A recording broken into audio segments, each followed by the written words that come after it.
Hello friends, my name is Deepak Rawat और आज हम हाई स्कूल 10th मैथमेटिक्स का जो एनसीईआरटी है उसका चैप्टर नंबर 9 त्रिकोणमितीय कुछ अनुप्रयोग यानी कि जिसे हम हाइट एंड डिस्टेंस के नाम से भी जानते हैं उसके आज हम एक्सरसाइज स्टार्ट करेंगे। प्रश्नावली नंबर 9.1 को का क्वेश्चन नंबर फर्स्ट। इसमें क्या कह रहा है क्वेश्चन हमारा, सर्कस का एक कलाकार एक 20 मीटर लंबी डोरी पर चढ़ रहा है जो अच्छी तरह से तनी हुई है और भूमि पर सीधे खड़े, तो भूमि पर क्या है, भूमि पर सीधे खड़े खंबे के शिखर से बंधा हुआ है। यदि यदि भूमि स्तर के साथ डोर द्वारा बनाया गया कोण 30 डिग्री हो तो खंबे की ऊंचाई ज्ञात करनी है। तो देखो आपने काफ़ी ये इस टाइप के प्रोग्राम भी देखे होंगे। जब आप मेले में गए होगे तो मेले में इस टाइप के क्या होते हैं, कुछ सर्कस होते हैं। तो सर्कस में तुमने एक देखा होगा, लड़की होती है। तो ये क्या हमारे पास एक 20 मीटर, ठीक है, ये क्या एक हमारे पास खंबा है। अब ये क्या हमारे पास एक 20 मीटर लंबी एक डोरी, ठीक है। इसमें साफ साफ लिखा हुआ भी है कि सर्कस का एक कलाकार 20 मीटर लंबी डोरी पर चढ़ रहा है जो अच्छी तरह से बंधी भूमि पर सीधे खड़े खंबे के शिखर से बंधा हुआ है। अब देखो ये भूमि पर क्या है, एक हमारा खंबा है। अब इस खंबे के शिखर से जो ए पॉइंट है हमारा, ये खंबे का क्या होगा, शिखर। अब शिखर से एक 20 मीटर लंबी रस्सी कस कर बंधी हुई है भूमि के एक सिरे से। तो कितने डोरी जो है भूमि के एक सिरे से कितने डिग्री का कोण बना रही है, 30 डिग्री का। तो हमें निकालना है खंबे की ऊंचाई ज्ञात कीजिए। तो हम खंबे की ऊंचाई मान लेंगे। हमने मान लिया जो खंबे ही है, तो खंबे की जो ऊंचाई है, हमने मान लिया खंबे की जो ऊंचाई है वो खंबा h मीटर ऊंचाई का है।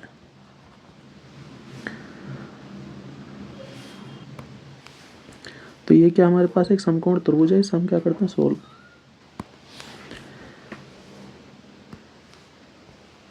अब हम इस क्वेश्चन को सॉल्व करते हैं।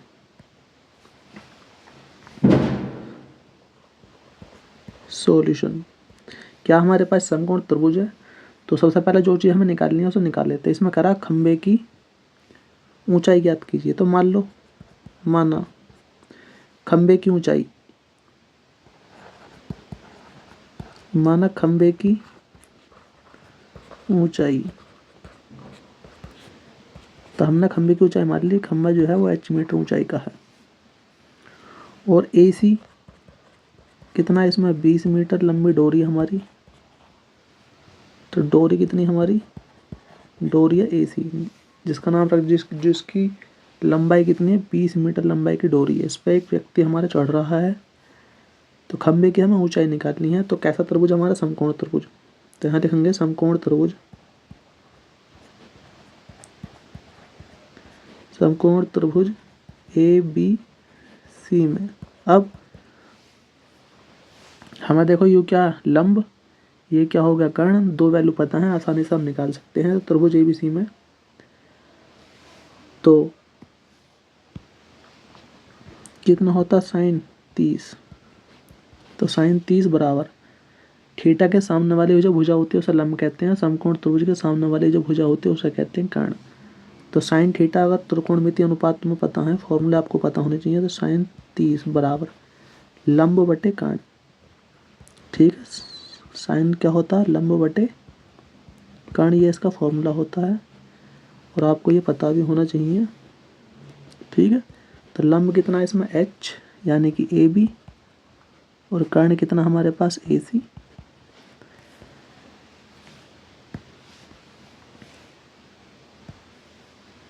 तो sin 30 का मान कितना होता है, 1/2 बराबर। अब ध्यान से अगर देखोगे तो AB कितना है, AB हमारे पास h और AC कितना है, 20 मीटर। सबकी इसके अंदर वैल्यू पुट कर दो। तो AB कितना हमारे पास h और AC कितना हमारे पास 20। तो क्रॉस मल्टीप्लाई करोगे h बराबर कितना आ गया, यानी कि 2h बराबर कितना, 20। तो हमारे पास h बराबर कितना आ गया, 20/2, यानी कि h बराबर आ गया हमारे पास 10 मीटर। h क्या हमारे पास, h जो मान का आए हैं हम एच मान का है खंबे की ऊंचाई, तो खंबे की ऊंचाई कितनी आ गई हमारे पास 10 मीटर। तो यानी कि हमें पता लग गया जो हमारा खंबा है वो 10 मीटर ऊंचाई का है। तो यही हमारा क्या है, इसका एग्जैक्ट आंसर आ गया। अब हमारे पास क्वेश्चन नंबर सेकंड।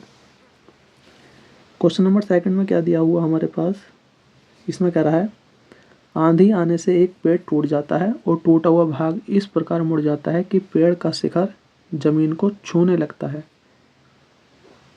और इसके साथ 30 डिग्री कोण बनाता है। पेड़ के पाद बिंदु की दूरी जहां पेड़ का शिखर जमीन को छूता है 8 मीटर है। पेड़ की ऊंचाई ज्ञात कीजिए। देखो आपने कभी कभी देखा होगा जो हमारे जो पेड़ होते हैं, या आपने कभी वनों में देखा हो या अपने खेतों में पेड़ लगे होते, जैसे हमने मान लिया क्या एक हमारा पेड़ है, तो ये क्या होगा, हमने खासकर मान लिया ये सफ़ेदे का पेड़ हो गया, क्योंकि सफ़ेदा बहुत जल्दी टूट जाता। अब ये सफ़ेदे का क्या है, ये शिखर हो गया, ये सफ़ेदे का क्या होगा, पाद बिंदु हो गया। अब हुआ क्या, आंधी आई और आंधी आने पर ये जो पेड़ है हमारा वो बीच में से टूट गया। तो ये ऊपर वाला जो हिस्सा है, ये वाला हिस्सा आंधी में टूट गया और टूटने के बाद ये वाला जो हिस्सा है वो ज़मीन पर आकर गिर गया। तो ऊपर वाला जो हिस्सा है वो ज़मीन पर आकर गिरा और जिसका ये जो शिखर है वो शिखर ज़मीन को आकर मिला। यूँ कह रहा ना, टूटा हुआ भाग इस प्रकार मुड़ता है कि पेड़ का शिखर जमीन को छूने लगता है। तो ये जो क्या शिखर है, शिखर ये क्या है, ये हमारा है पेड़ का शिखर। शिखर जो है जमीन को यहाँ पर छूने लग गया और इसके साथ कितने डिग्री का कोण बना रहा है, 30। यानी कि जो पेड़ का शिखर था वो भूमि के साथ कितने डिग्री का कोण बनाया इसने, 30 डिग्री का। तो पेड़ के पाद बिंदु की दूरी, तो पेड़ का पाद बिंदु क्या है, ये क्या है, पाद, ये पाद बिंदु हो गया, ये पेड़ का क्या होगा, शिखर, क्योंकि पहले ऊपर था शिखर, अब टूट गया तो टूटा हुआ भाग है उसका जो शिखर है वो अब ज़मीन पर आकर टच हो गया। तो पेड़ का जो शिखर है ज़मीन के साथ 30 डिग्री का उसने कोण बना लिया। तो ये कह रहा है पेड़ के पाद बिंदु की दूरी जहाँ पेड़ का शिखर ज़मीन को छूता है कितने मीटर, 8। तो यहाँ से पेड़ के पाद बिंदु से पेड़ का शिखर की जो दूरी है वो कितनी है, ये वाली 8 मीटर। ये हमें दे दिया इसने कि पेड़ ये कितनी दूरी पर एक दूसरे से, 8 दूरी पर है। तो पेड़ की ऊंचाई ज्ञात कीजिए। अब हमें ये तो पता है नहीं कि पेड़ की ऊंचाई कितनी है, तो जो चीज़ नहीं पता उसे मान लो, हमने मान लिया जो पेड़ है हमारा वो h मीटर ऊंचाई का है। तो ये हमने मान लिया जो पेड़ है हमारा वो कितने का है, h मीटर ऊंचाई का पेड़ है। कैपिटल H मान लो, स्मॉल h भी मान लो तो भी कोई दिक्कत नहीं है। चलो स्मॉल h मान ले, पेड़ की ऊंचाई h। अब ये पेड़ की ऊंचाई ज्ञात कीजिए। अब से क्या, पेड़ की ऊंचाई मान ले टोटल h, कैपिटल H।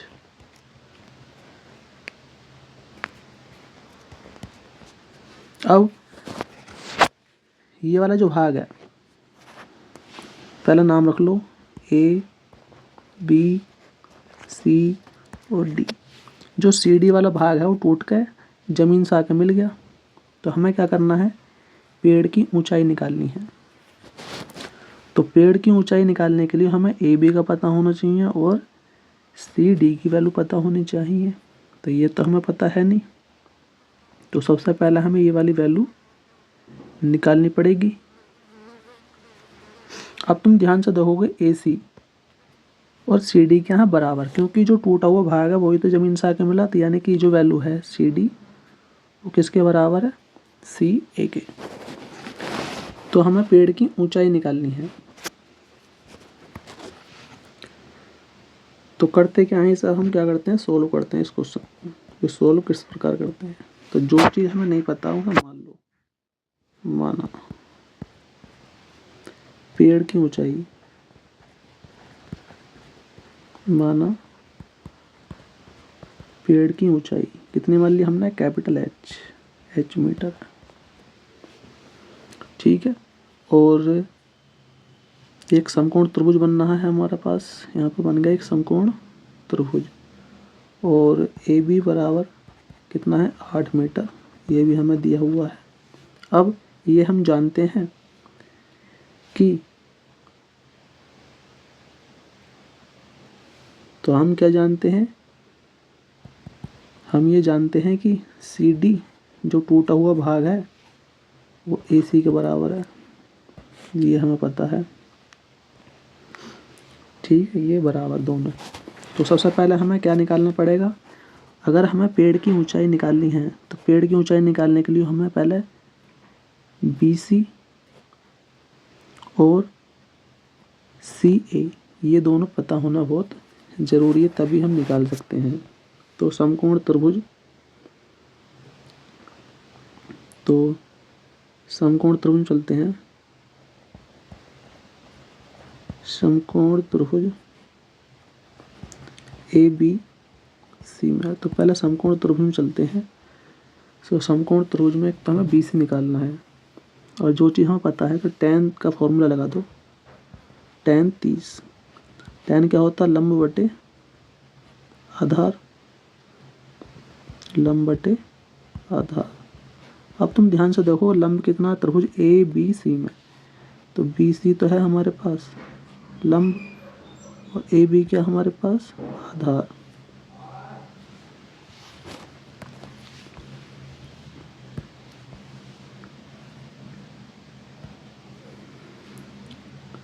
तो tan 30 की वैल्यू कितनी होती है ये आपको पता भी होना चाहिए। तो tan 30 की वैल्यू होती है 1/√3 इक्वल, बी सी हमें पता नहीं क्योंकि बी सी तो हमें निकालना है, और ए बी हमें पता है कितना है 8, तो हमें पता लग चुका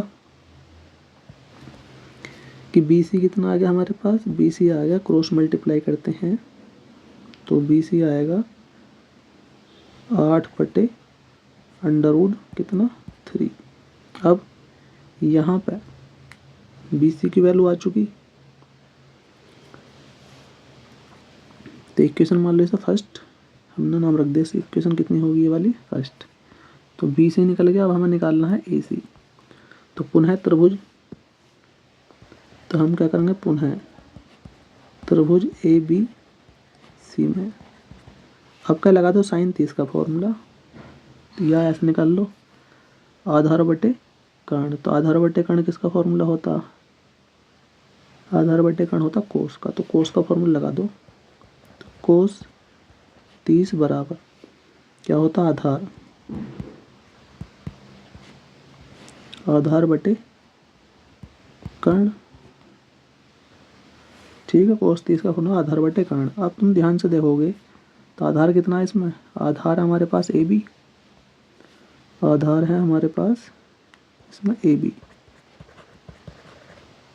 बटे कर्ण कितना हमारे पास ए सी।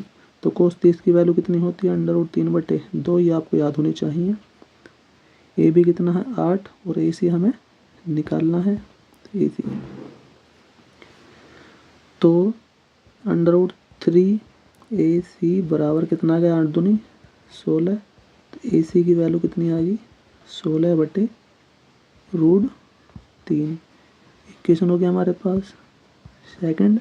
हमें क्या करना है, हमें निकालनी है ऊंचाई। तो अब तुम ध्यान से देखो, हमें निकालनी है इसकी ऊंचाई।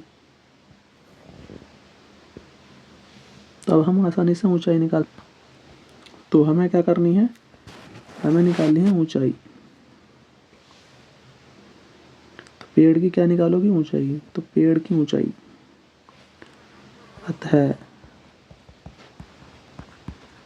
पेड़ की ऊंचाई।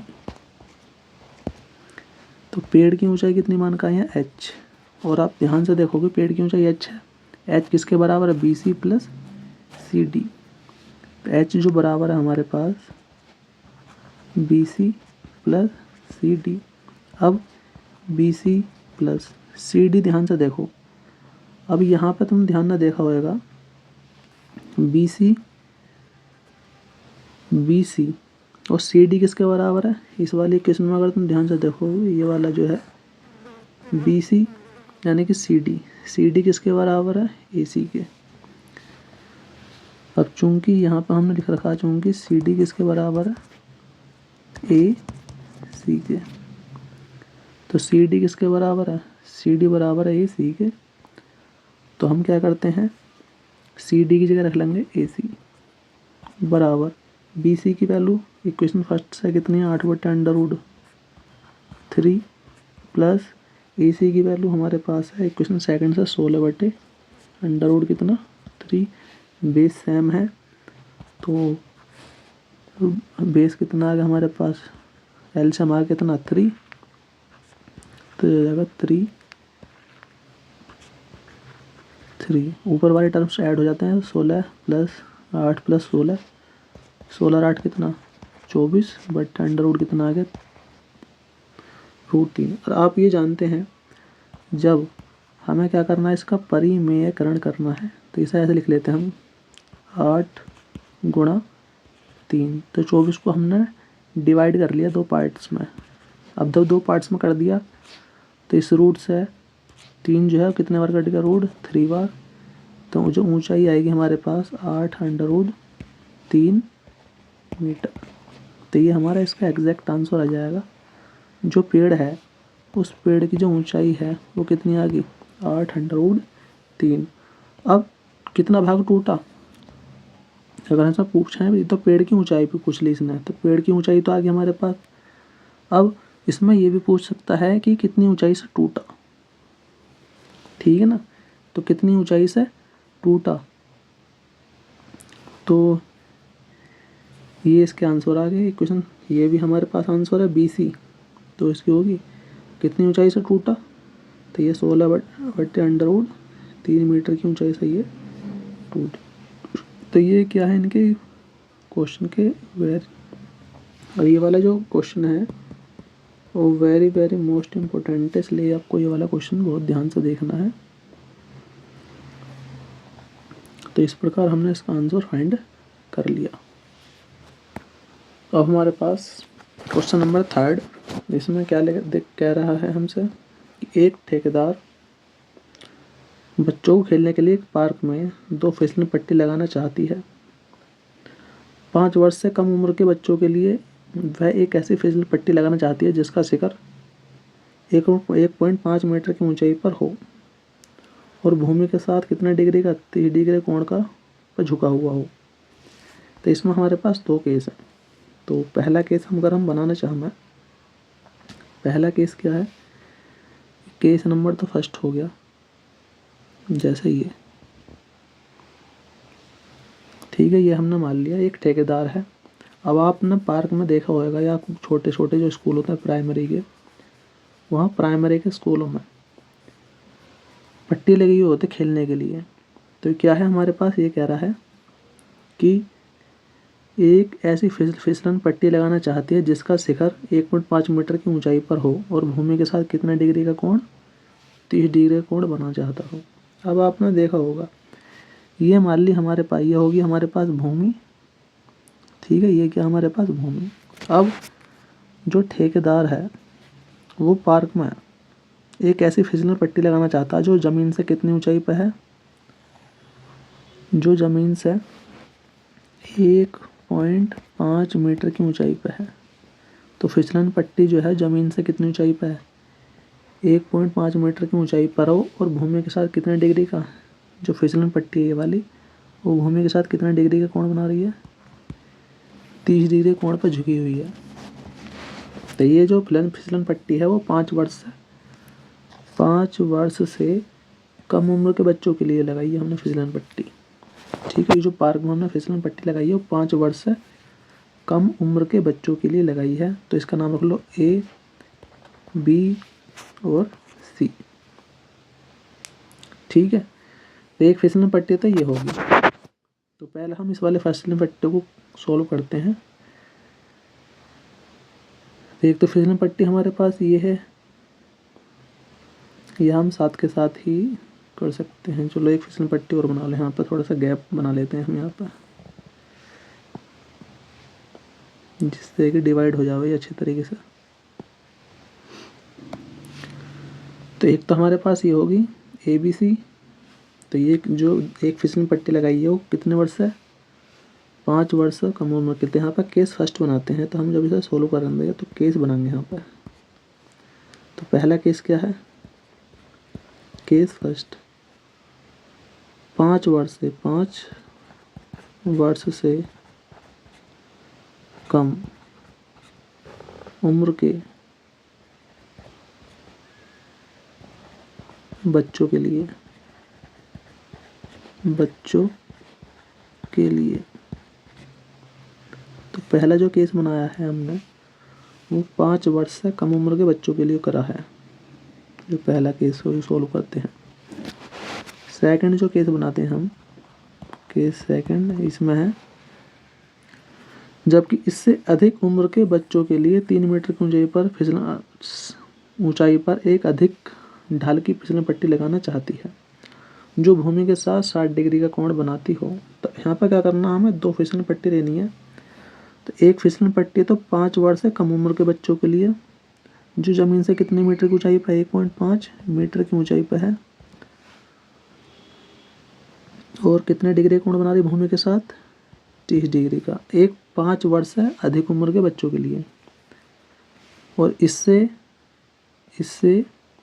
अधिक उम्र के बच्चों के लिए 3 मीटर की ऊंचाई पर। तो ये क्या हो गया हमारे पास, भूमि। ठीक है, ये क्या हमारे पास, भूमि। अब भूमि से कितने मीटर की ऊंचाई पर, 3 मीटर की ऊंचाई पर एक फिसलन पट्टी लगाना चाहते हैं। ये क्या होगी हमारे पास, एक PR क्या होगी, फिसलन पट्टी। ठीक है, ये क्या हमारे पास, एक फिसलन पट्टी वाली। तो ये क्या हमारे पास, फिसलन पट्टी होगी। ये भूमि से कितने डिग्री पे है, 60 डिग्री कोण बना रही है। तो प्रत्येक स्थिति में फिसलन पट्टी की लंबाई ज्ञात करनी है। तो यानी कि हमें, तो ये जो केस सेकंड हमारा वो कैसा है, 5 वर्ष से अधिक उम्र के बच्चों के लिए। तो पहला केस है 5 वर्ष से कम उम्र के बच्चों के लिए फिसलन पट्टी की लंबाई निकालनी है, जो ज़मीन से कितनी ऊंचाई पर है, 1.5 मीटर की ऊंचाई पर है और 30 डिग्री कोण पर झुकी हुई है। दूसरी जो पट्टी लगानी है हमें वो 5 वर्ष से अधिक उम्र के बच्चों के लिए लगानी है, जो 3 मीटर की ऊंचाई पर हो ज़मीन से, और ज़मीन से वो फिसलन पट्टी 60 डिग्री का कोण बनाती है। दोनों ही केसों में फिसलन पट्टी की लंबाई निकालनी है। तो तुम ध्यान से देखो, दोनों ही केसों में समकोण त्रिभुज बन रहा है हमारे पास।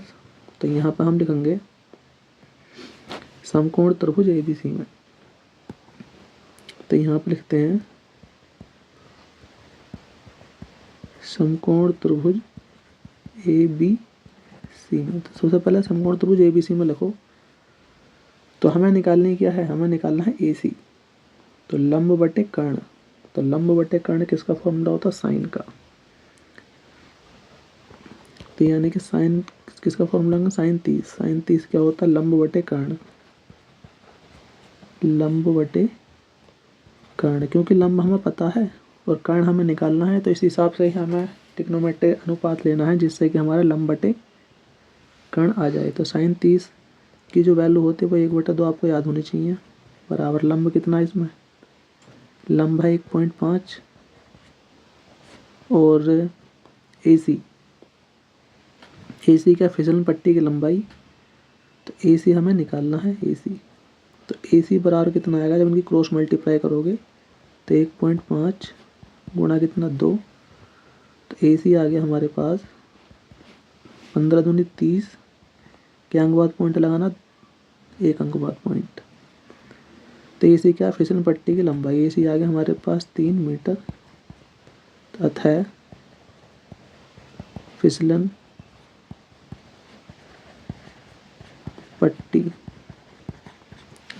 पट्टी की लंबाई जो कितनी है AC, वो कितनी आ गई हमारे पास, 3 मीटर। तो एक तो हमारे पास ये आंसर आ चुका।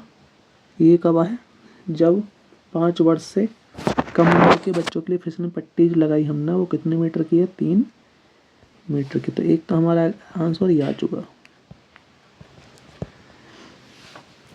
सेकंड हमारा 5 वर्ष से अधिक उम्र के बच्चों के लिए। तो यहाँ पे भी अगर तुम ध्यान से देखोगे तो यहाँ पे भी समकोण त्रिभुज बनना है। तो समकोण त्रिभुज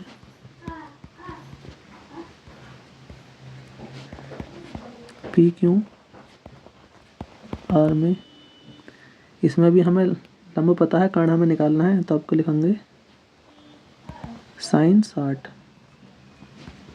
लंब कितना इसमें? क्यू आर बटे पी आर। तो sin 60 की वैल्यू कितनी होती है? √3/2। ये आपको याद होनी चाहिए। क्यू आर हमारे पास कितना? 3। और फिसलन पट्टी पी आर हमें निकालना है। तो क्या आएगा? पी आर बराबर, इसकी हम मल्टीप्लाई करोगे 3 दूनी 6 बटे √ कितना? 3। अब इनका परिमेयकरण कर दो। √3/√3 इसका परिमेयकरण कर दिया हमने। तो पी आर बराबर कितना आ गया हमारे पास? 6√3 बटे, यहाँ पर तुम्हें पता है √ के मल्टीप्लाई √ के साथ करते हैं 3 आ जाएगा। 3 से काटोगे 6 को 2 टाइम्स। तो पी आर कितना आ गया हमारे पास? तो पी आर बराबर आ गया 2√3 मीटर। तो इसमें फिसलन पट्टी की जो लंबाई आई वो कितनी आएगी? 2√3 मीटर तथा फिसलन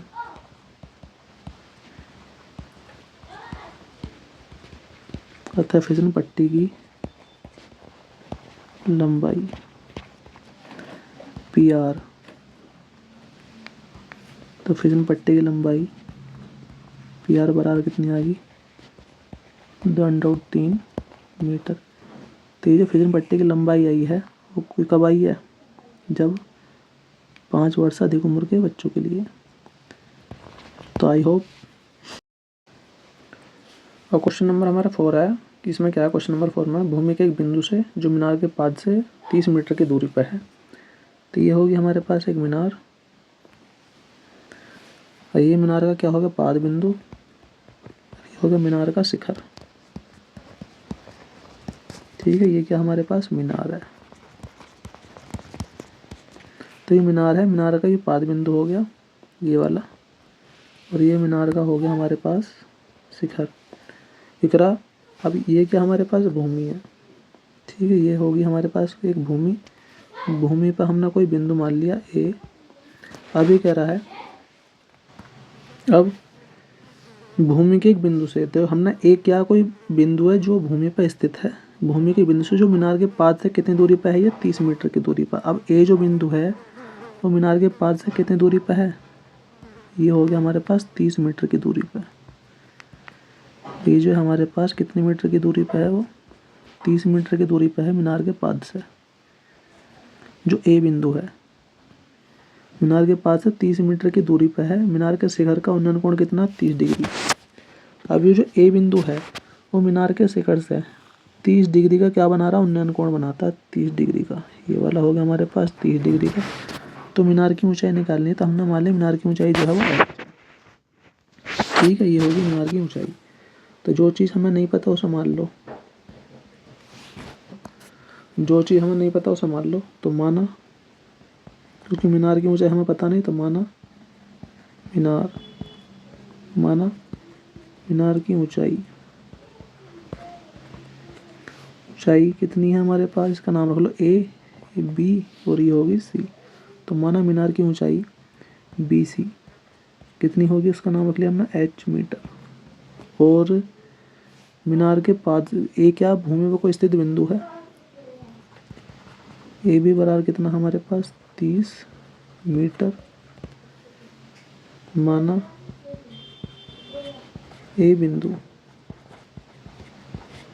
ए क्या कोई बिंदु है, वो कहाँ पर स्थित है? भूमि पर स्थित है। तो ये क्या बनना है? एक समकोण त्रिभुज बन गया। तो समकोण त्रिभुज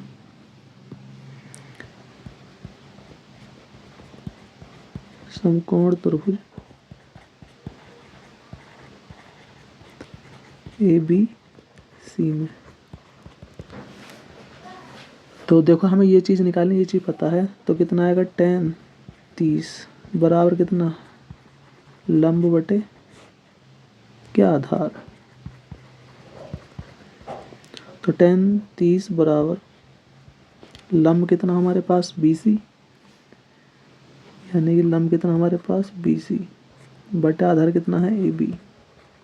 तो BC कितना मान लगाए हम H, और AB कितना हमारे पास 30, और 10 30 की वैल्यू कितनी होती है 1 बटे अंडर रूट कितना 3 बराबर कितना H बटे 30। तो क्रॉस मल्टीप्लाई करते हैं हम, तो H की वैल्यू कितनी आएगी 30 बटे अंडर रूट 3। अब इसका परिमेयकरण कर दो, √3 बटे √3, तो कितना आ गया हमारे पास 30 अंडर रूट 3 बटे कितना, तो ये आएगा जब इसका हमने परिमेयकरण कर दिया 30 अंडर रूट 3 बटे अंडर रूट की मल्टीप्लाई अंडर रूट साथ करेंगे तो रूट हट गया, 3 से काटा हमने इसे, तो 3 से काटेंगे कितना बार कटेगा 10 बार, यानी कि आगे हमारे पास 10 अंडर रूट 3, यानी कि H जो है मीनार की जो ऊंचाई है वो 10 अंडर रूट 3 मीटर आ चुकी। तो ये हमारे पास इसका एग्जैक्ट आंसर होगा। जो मीनार है वो मीनार की ऊंचाई कितनी है 10 अंडर रूट 3 मीटर की मीनार। क्वेश्चन नंबर हमारा 5 है। क्वेश्चन नंबर 5 क्या है, भूमि से 60 मीटर की ऊंचाई पर एक पतंग उड़ रही है। तो भूमि से 60 मीटर की ऊंचाई पर क्या उड़ रही है, एक पतंग। पतंग से लगी डोरी को अस्थायी रूप से भूमि के एक बिंदु से बांध दिया जाता है। तो देखो ये हमने मान लिया, ये हमारे पास भूमि होगी, ये भूमि पर कोई बिंदु है, तो यहाँ पर भूमि पर कोई बिंदु A मान लिया। अब इस बिंदु से हमने एक, और भूमि से कितनी ऊंचाई पर 60 मीटर की ऊंचाई पर, तो ये हमने मान लिया कोई हमारे पास पतंग होगी।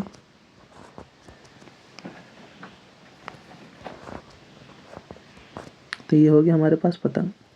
अभी जो पतंग है ये जो हमारे पास पतंग है वो भूमि से कितने मीटर की ऊंचाई पर है, कितने मीटर की ऊंचाई पर उड़ रही है। तो ये जो पतंग है वो भूमि से 60 मीटर की ऊंचाई पर उड़ रही है।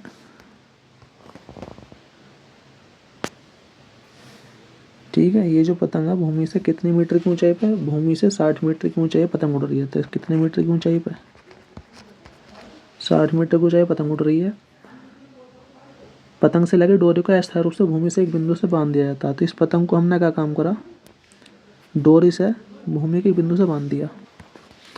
तो हमने क्या काम करा, पतंग को एक डोरी से भूमि के एक बिंदु A से बांध दिया, और ये जो पतंग की डोरी है वो भूमि के 60 डिग्री कोण पर झुकी हुई है। A, इस बिंदु का नाम रख लो B, और इस बिंदु का नाम रख लिया हमने C। A B और ये बिंदु का नाम हो गया हमारा C। अब डोरी की लंबाई ज्ञात करनी है। तो डोरी की लंबाई क्या है इसमें, ये हमारे पास क्या है, ये है डोरी। तो हमें जो डोरी की लंबाई AC है इसे हमें निकालना है, और बस। तो जो नहीं पता उसे मान लो। तो AC निकालना है, तो डोर माना डोरी की लंबाई, तो डोरी की लंबाई कितनी हमारे पास AC,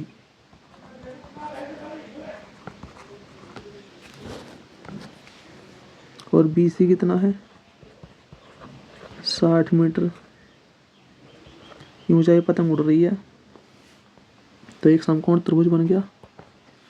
तो समकोण त्रिभुज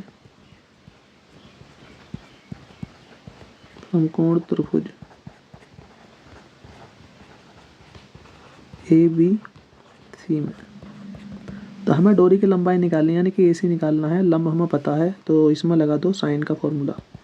तो साइन 60 बराबर लंब बटे कर्ण, लंब बटे कर्ण। तो लंब कितना, अगर ध्यान से देखो, लंब है इसमें BC, और कर्ण कितना है इसमें AC, और साइन 60 की वैल्यू होती है √3/2 और BC कितना 60 और AC हमें निकालना है। तो √3 इंटू AC बराबर इसकी क्रॉस मल्टीप्लाई करोगे 60 दूनी 120। तो AC बराबर कितना आएगा 120 बटे √ कितना 3। अब हमें इसका क्या करना परिमेयकरण करना है। तो AC बराबर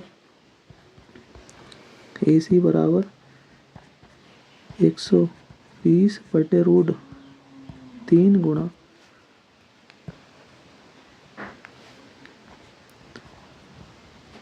तो इन्हें क्रॉस मल्टीप्लाई करोगे √3 बटे √3 बराबर 120 √3 बटे कितना रूट के अंडर मल्टीप्लाई रूट के साथ करेंगे तो रूट हट जाएगा। 3 आ गया, 3 से ऐसे सब काटोगे 120 को कितना बार कटेगा 40 थी 120। तो AC बराबर आ गया हमारे पास 40 √3 मीटर। तो AC क्या हमारे पास AC है डोरी की लंबाई। तो डोरी की लंबाई आ गया है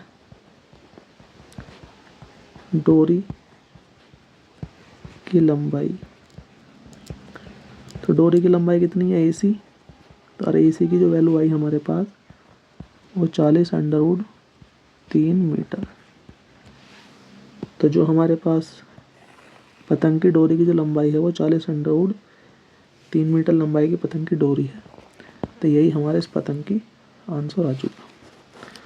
आई होप मेरी वीडियो आपको पसंद आई है तो प्लीज़ लाइक कीजिए, शेयर कीजिए, ज़्यादा से ज़्यादा सब्सक्राइब कीजिए। धन्यवाद।